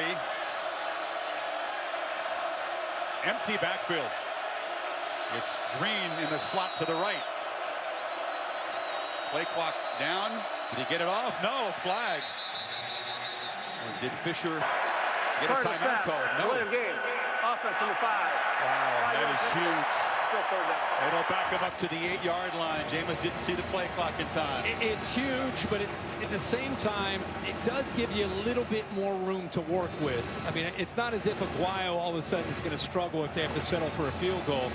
I mean, it's not the worst thing that could happen. You'd like to see your quarterback in tune with the play clock, but it gives Rashad Green and Nick O'Leary a little bit more room. That's typically who they try to get the football to down in this area. Green is the closest receiver now to the offensive lineman.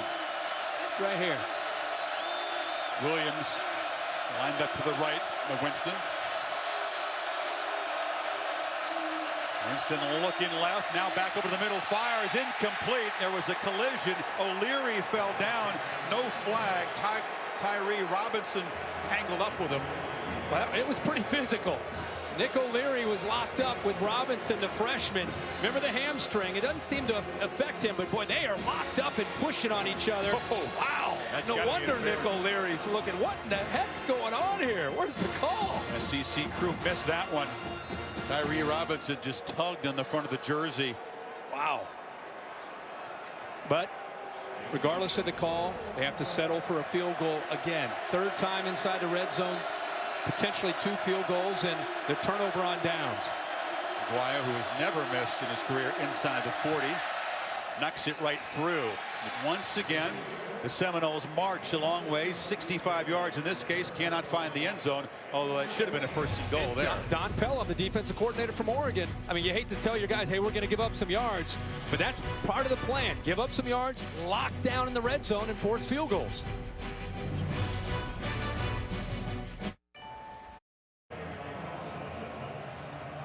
Coming up at halftime, the Buick halftime report. We'll see performances from both the Oregon and Florida State bands, and we'll preview tonight's 2nd playoff semifinal between Alabama and Ohio State down in New Orleans. Whether you had called holding or pass interference, and you could have called either one of them, it would have been 1st and goal. And Jimbo Fisher was hot at the officials in that timeout. Oh yeah, he sure was, deservingly so. Deep kickoff by Aguayo will be a touchback. The winner here to collide with the winner tonight in New Orleans at AT&T Stadium in Arlington, Texas, Monday, January 12th. It's interesting. The winner of this game, there'll be the confetti, there'll be the trophy, but then whoever it is, it'll very quickly turn to the thoughts of an even bigger game and who their opponent will be tonight, Alabama or Ohio State. It reminds me a lot of the AFC and NFC championship weekend.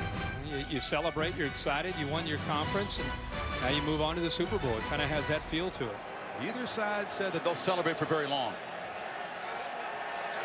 So the Ducks back to work.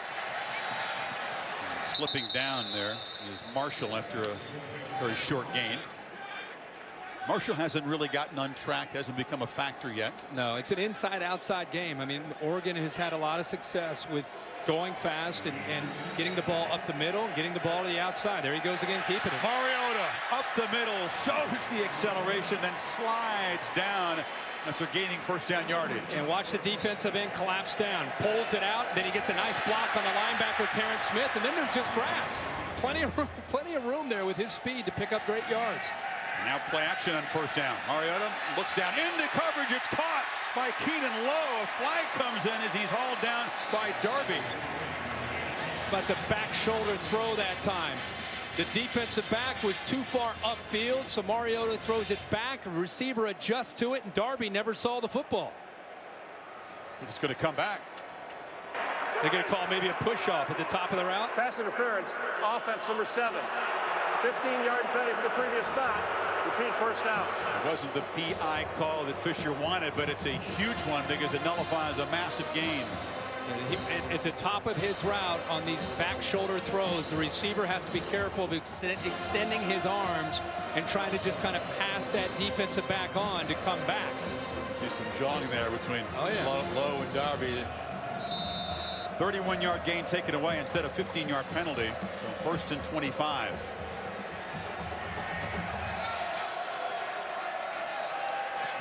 Mariota flips a screen short.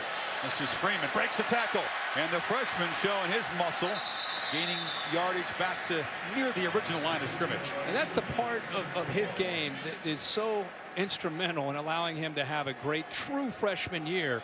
Is he's powerful. At 230 pounds, he can run through those arm tackles.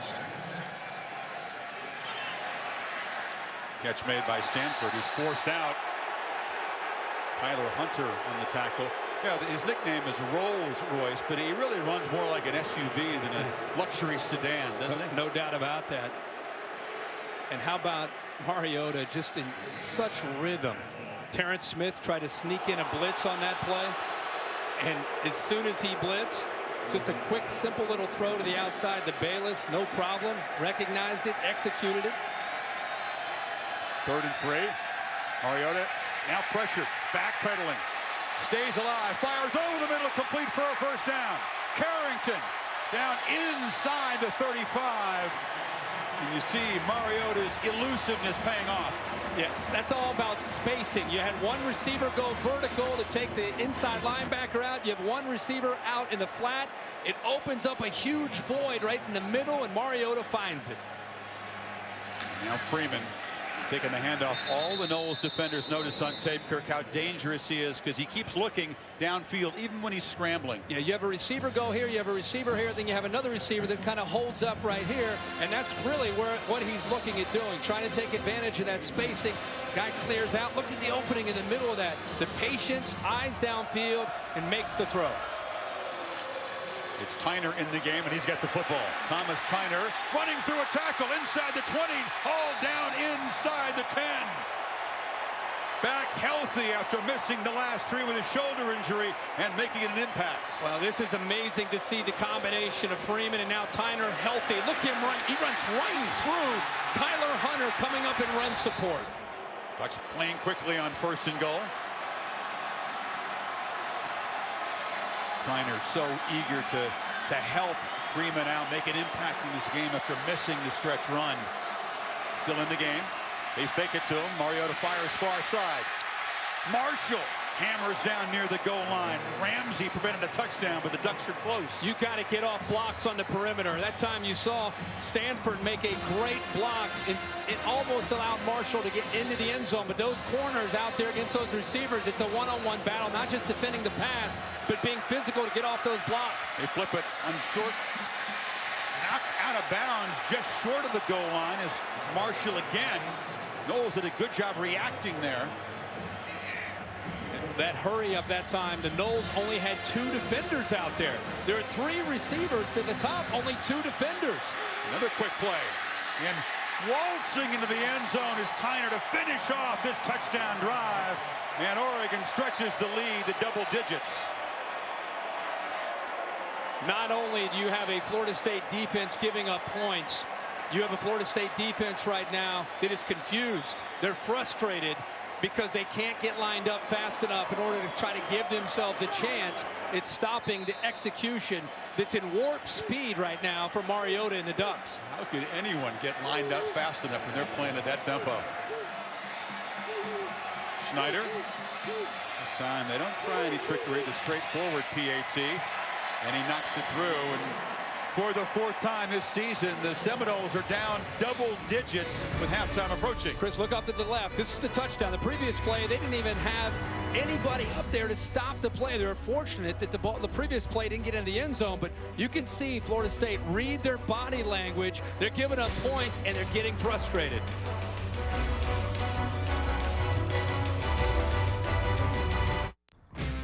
There are no... Choose 0% plus save up to $2,000. Get to Nissan's holiday event. Shop ChooseNissan.com. Innovation that excites.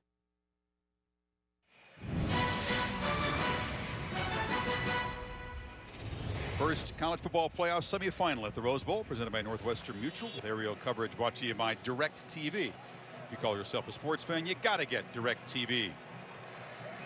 An important 2 minutes and 18 seconds coming up before halftime, as the Noles have fallen 12 points behind.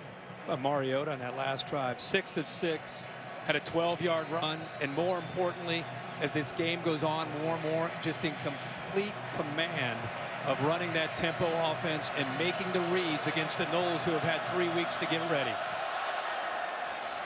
Logan boots it away. It's short and returnable by Kermit Whitfield. And into some traffic out near the 30-yard line. Well, beginning a year ago here in this setting, the Seminoles fell behind Auburn 21-3, rallied, of course, to win late. This time, 4 times this year by 9+ points down, 5 times trailed or tied in the fourth quarter. But Kirk, in some of those comebacks, where it's NC State, Louisville, Miami, they got points just before halftime to get some momentum. Exactly right. And Jameis Winston knows that. He's got 2 minutes and 12 seconds to try to drive this team down the field and get points on the board. Very familiar position for this team. Winston complete across the middle, coming out of the backfield. To make the catch was Williams. To make these last couple minutes even more important, Florida State, remember, they deferred. So they will get the ball to start the second half. That puts a lot on this drive for the Noles. Winston well protected. Plenty of time for someone to work free, and it's looped downfield and caught. It was Williams again out of the backfield. A tough matchup when they're in Oregon territory. And great patience. Carlos Williams lines up right here. He's maybe the 4th option. I mean, he's a check down who just kept going down the sideline and got down behind Prevost. He was supposed to be in the backfield. How about the timing, the protection, and the patience that time by Jameis Winston to find the running back down the right sideline. Winston across the middle, caught by Erman Lane, and the freshman takes a big hit, but has a first down at the 25. That was Daniels, who's back in the game, delivering the blow. Yeah, you saw Prevost. You're going to see a route here and back to the inside. 2 Ducks defenders run right into each other. Prevost, the defensive end, gets in the way of the corner. Cisse. That was a quickly move to the 25, and now a whistle before the play.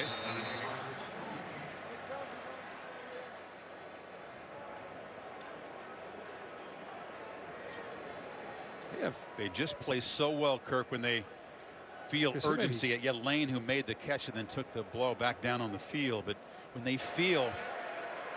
Before the snap, illegal substitution on the defense, 12 men in the formation, 5-yard penalty, still first down. When they feel threatened, when they feel endangered, it's just a completely different intensity and tempo from Florida State. No doubt about that. Erman Lane, who took that big blow, is up.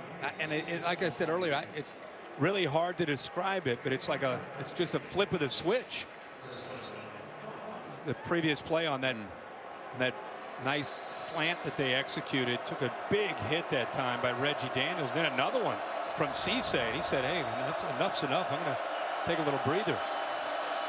So 1st and 5 after the penalty. Williams cuts it back, has a first down inside the 15. Seminoles having to look for some other answers, Kirk. You talk about Rashad Green with 93 catches this year, O'Leary with 47. Combined, they've got 2 catches for 1 yard. That's it. Yeah, and that's Jimbo Fisher constantly feeling out a defense, trying to find answers, making adjustments. Final minute of the half now. Winston, again, ton of time, rolling out, taken off, and knocked down at the 10. 41 seconds to play. Good job of not only picking up yards, but getting out of bounds. Still have the 2 timeouts with 41 seconds to go. I'm Oregon playing some man, and that's why it freed up the underneath for Winston to pull the ball down and take off. Again, we've not seen him do that a lot this year because of the ankle, but now healthier he can. Back down in this red zone. Do they settle for field goal or they get a touchdown? Leary in motion, and they run it to that left side. Williams breaks free, stutter step, standing up, touchdown.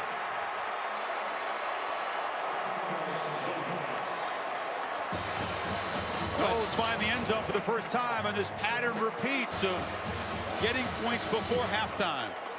Noles say, you know what? We can score in a hurry, too. 6 plays, 71 yards in a minute 35. And Carlos Williams, the veteran, the senior, stepping up, making some plays. But the Oregon Ducks brought the blitz that time, and the offensive line from Florida State picked it up nicely, and that's what freed up Williams to take it into the end zone. Guayo makes it a 5-point game. Williams, who had a concussion against the Gators, have missed the ACC championship game, hasn't been a factor in the second half of the season much. See these 2 linebackers, Chris, coming up in the blitz. Nice job up front by this offensive line, picking it up, feeling it. The center, Cam Irving, comes back on the blitz. Boy, I'll tell you, Cam Irving, look at 75 to the middle of the field. He's on a double team. He senses the blitz. He turns back and picks that up. And you have other Bobby Hart downfield. Great execution up front.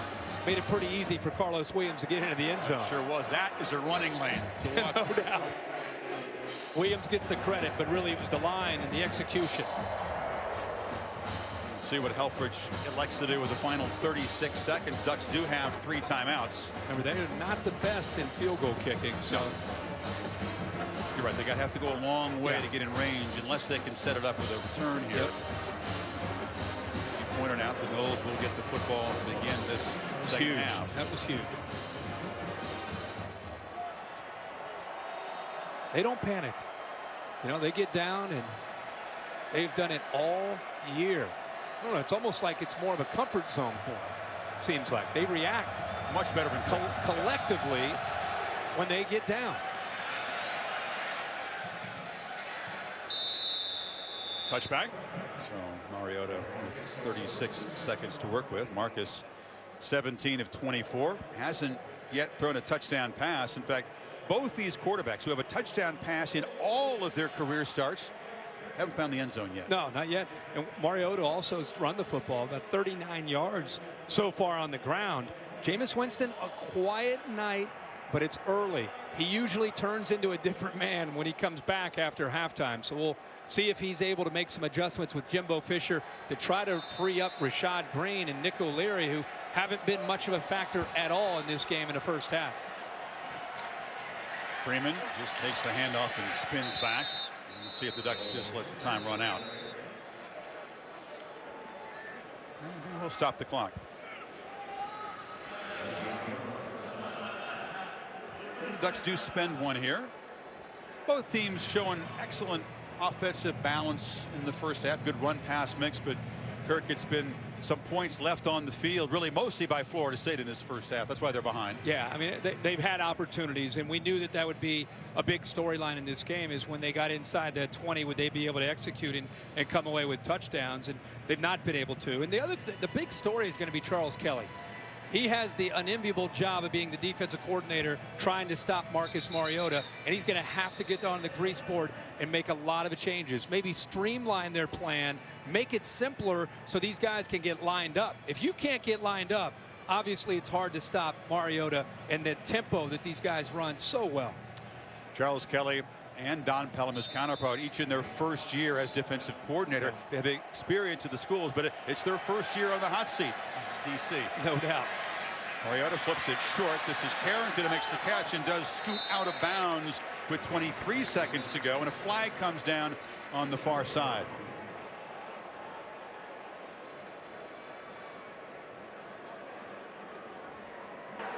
Holding, offense 85. 10-yard penalty for the spot of the foul. Second down.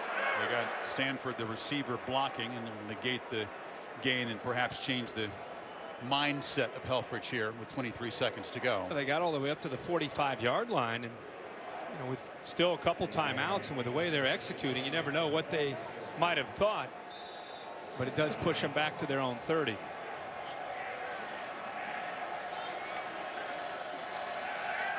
Mariota rifles the ball over the middle. Diving attempt picked off by Andrews, and Mariota throws just his 3rd interception of the season. Wow, you do not see that happen very often from Marcus Mariota, and it's why Scott Frost is willing to take some chances late in a half. He definitely got his hands underneath that. The elbows are underneath. That is an interception by Nate Andrews, a playmaker for this Noles defense over the last couple years. And now you get the football back to Jameis Winston, still with 16 seconds remaining and with 2 timeouts. Remember, with Aguayo, you only need about 15 yards to have a shot. They have 16 seconds. Winston fires, far side complete. It's an effective play as Wilson scoots out of bounds to save those timeouts. 12 seconds to go. Great recognition, a soft corner into the boundary, an easy throw, an out route, throw it, take the yards, and get out of bounds. One more of those, and they'd be in pretty comfortable range for Aguayo. There's a career long of 53, but could kick one from even farther. Short catch across the middle by Green. First down. Call the timeout. Still have another timeout. That way, if you want to try to get it in the middle of the field, run the ball into the middle of the field, call that last timeout, give him a little bit of a better chance. So more than likely, you'll see Jimbo Fisher do here is either with Dalvin Cook or Carlos Williams, try to get the football into that middle where you give Aguayo, who I would contend one of the best college kickers that I think I've ever seen. I mean, the great leg strength, incredible accuracy, and he's loose. Look at it. He lost this year's Lou Groza Award by 2 votes after winning the trophy last year. Craddock of Maryland won it. So Helfrich was so much trust in Mariota. It's just shocking when you see him make a mistake like that, and Florida State could grab 3 points they never expected to get. No, I mean, it's not part of the way his computer is programmed. No. You just don't see it. 8 seconds to go. Winston fires. Oh, just off the hands of Rashad Green, who was inside the 20. Now with 3 seconds to go, Aguayo trots out right near sort of the career-long range. What's more rare, Mariota throwing an interception or Rashad Green dropping a ball? Right. We've seen some strange things I know it's a tough catch, but not for him. Rashad Green catches that ball. He's had a funky first half. By the way, 2 catches for 4 yards. I think a gutsy play call by Jimbo Fisher to take that chance to get it that much further. I thought he might get it just to the middle of the field and pick up maybe another 3 or 4 yards on the run. And in his great career with just 3 misses, this is potential career long for Roberto Aguayo from 54 yards. Off the post and now run back. But you can't do it off the goalpost. It's a dead ball. Dargan had a notion. Shades of the Iron Bowl.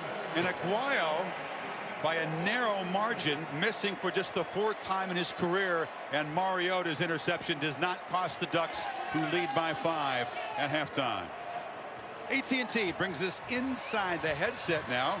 Mark Helfrich working his way toward Tom Rinaldi, and plenty to talk about in this first half. In the meantime, Heather Cox says Jimbo Fisher. Chris, thanks so much. Coach, you are no stranger to comebacks, as you showed in those last 2 possessions. What's the biggest adjustment you need to make to keep that streak alive? Well, I think just keep making plays right now. Don't worry about the outcome. Keep playing it. We got to execute in the red zone. We had some chances down in the red zone. The one, man, we could have walked in right there, and we let one slip away on another thing. But score touchdowns in the red zone. We're moving the ball very good on defense. I like what we're making, nice adjustments. They're moving it, but we're getting some good stops. Coach, thanks for your time. We appreciate it. Let's head over to the Oregon sideline with Tom Rinaldi. Heather, thank you very much. Coach, you have the lead at halftime, but you're playing a team which has come back 9 times this season. How do you keep that from happening in the second half? Just do our deal. You know, we're not playing very well, not playing very smart, not playing cleanly enough. Defensively could have finished some things and got some penalties. Offensively had some penalties, and we'll discuss that. But just got to play a little bit cleaner. One adjustment you most need to make? Just that, you know, stay the course. We, you know, had a huge play there, and we had a broken route on the pick. Had a huge play that got called back for the holding. You know, just a bunch of little things here and there. Appreciate it, Coach. Good luck. Chris? Tom, thank you. Neither Heisman quarterback with a touchdown pass in the first half, and Aguayo, who had the distance from 54, boinking it off the upright. Wow, that's we have incredible. seen plenty of surprising things in this first half. And expect them to always make them. Buckle up, because it's going to get interesting in the second half. This is where typically you see Oregon and Florida State play their best football the next 30 minutes. Yeah, well said. 2 second-half teams. The Noles will get the football to begin it, down by 5. End of the first half in Pasadena. Stay tuned after these messages for the Buick Halftime Report. Guys. Welcome to the Buick Halftime Report. Here's your host, Reese Davis. Played 2 quarters, Oregon with an 18-13 lead on Florida State. Halftime here at the Rose Bowl in Pasadena. Let's enjoy the Oregon Marching Band led by Dr. Eric Wiltshire, the Director of Athletic Bands.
Show with a single that peaked at number 11 on the Billboard Hot 100 in 1991.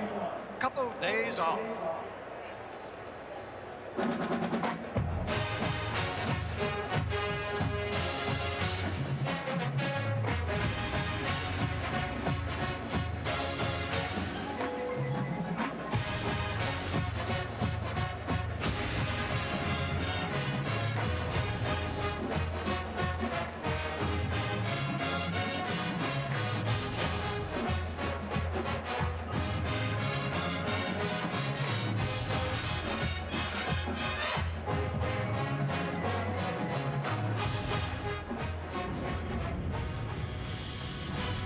This halftime report is presented by Buick. Experience the new Buick during the Buick Holiday Sales Event.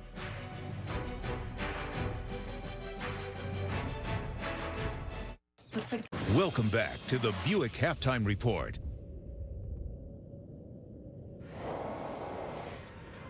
The Florida State Band has taken the field in Pasadena. We're at the break, 18-13. Oregon has the lead on the Seminoles. Let's enjoy the Marching Chiefs, led by Dr. Patrick Dunnigan, the Director of Bands, as they pay tribute to Beyonce.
We now feature this classic from her 2008 award-winning third solo album.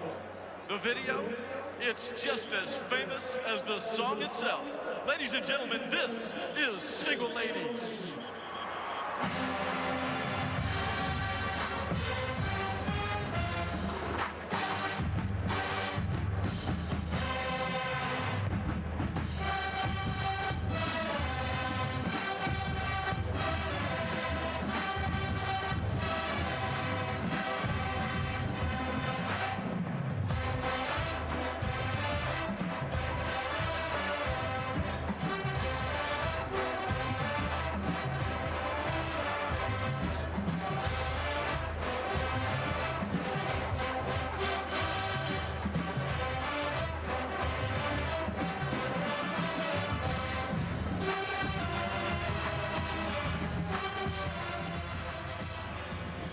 Immediately following our coverage of the Rose Bowl, we'll take you to New Orleans, Alabama, and Ohio State, the All-State Sugar Bowl, the second college football playoff semifinal of the day. You saw Saban, there's Urban. They go head-to-head. On January 12th, see the exclusive trailer premiere for Marvel's Avengers: Age of Ultron.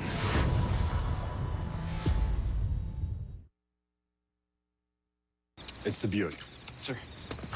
Buick. Board of Governors of the Augusta National Golf Club cordially invites you to participate in the 2015 Masters Tournament, to be held at Augusta, Georgia. The Masters coming in April to ESPN. And the tide rolling. Ohio State answers. The All-State Sugar Bowl, Alabama, Ohio State, tonight at 8:30 on ESPN. Happy New Year from your family store, Keffer, Chrysler, Jeep, Dodge, and Ram. Hi, I'm Joe Moss. I'm here with my good friends Thomas Davis and Greg Olson. Guys, I love the college football playoffs. How about you? Yeah, the only thing that make it better, my boys down at the U were a part of it. Yeah, Greg, I feel you on that. My Bulldogs came up just short. Well, my Buckeyes didn't come up short, and neither should you, Carolina. Take advantage of the final days of the 2014 Big Finish Year-End Savings Event. Everybody wins at the family store. Visit Keffer, Chrysler, Jeep, Dodge, and Ram today. A beautiful car makes a great first impression. That's why at Maaco, we're offering our most popular paint service half price for a limited time. That's a Maaco paint service for just $249. We're the industry experts, having serviced 17 million cars. And we offer a nationwide warranty. So come to Maaco and let us turn the car you drive back into the car you love for just $249. Maaco, America's body shop. Bringing home the hottest Hollywood hits has never been easier. Really? Seems to me you have everything you wanted. Now, there are 4 ways to order DirecTV Cinema with no additional fees. That's actually a good idea. Not bad. You can text MOVIE to 223322. Click on DirecTVCinema.com. Tap on the DirecTV app. Or select a movie with your remote starting at channel 125. See what you've been missing? It's never been easier to bring home a movie tonight with DirecTV Cinema. Watching the Buick Halftime Report. I am Jimmy Kimmel. If you watch College Game Day, you know fans and their homemade signs are one of the best parts of the game. And so as the championship draws near, it's time now to honor the 14 best signs of 2014. Coming in at number 14, Mark May eats cat food. Number 13, Corso, you're my dad. Number 12, Herb Street wears yoga pants. Number 11, Urban Meyer hates Frozen. Number 10, Jeff Long swims with a shirt on. Sorry, Jeff. Number 9, it's very literal. It says, this sign is green. And rounding out the bottom half of the 14 best signs of 2014, I'm naked. Yes, you are. At halftime of the Sugar Bowl, I'll finish the list and I'll count down the 7 best signs of the year. And if you're coming to Texas for the championship, you can compete to be Lord of the Poster Board. Show up with a great sign and the hashtag LOTPB. And if your sign is the best of them all, you could win the most coveted award in the history of all of them, the Golden Sharpie. I have chills already. Enjoy the second half. I'll see you at halftime of the Sugar Bowl. And we're getting ready for the second half in the Rose Bowl. 18-13, Oregon leads Florida State. What do the Seminoles need to adjust? I think the Seminoles need to use Dalvin Cook more. Dalvin Cook averaged 7.5 yards per carry in the first half, 90 yards on the ground. I think if they use him more, they can get more out of their play-action passing attack and throw balls down the field. And in the red zone, they need to get a little bit more creative with their play calling. 4 trips to the red zone in the first half, only walked away with 1 touchdown. The Oregon Ducks, 3 trips to the red zone, 2 touchdowns. Right now, Reese, I think that's the difference in this ball game. Yeah, the stats are almost dead even. Seminoles are going to get the ball first to start the second half. Their lone touchdown of the first half from Carlos Williams came late in the second quarter, and we got a game. Chris Fowler, Kirk Herbstreit, second half coming.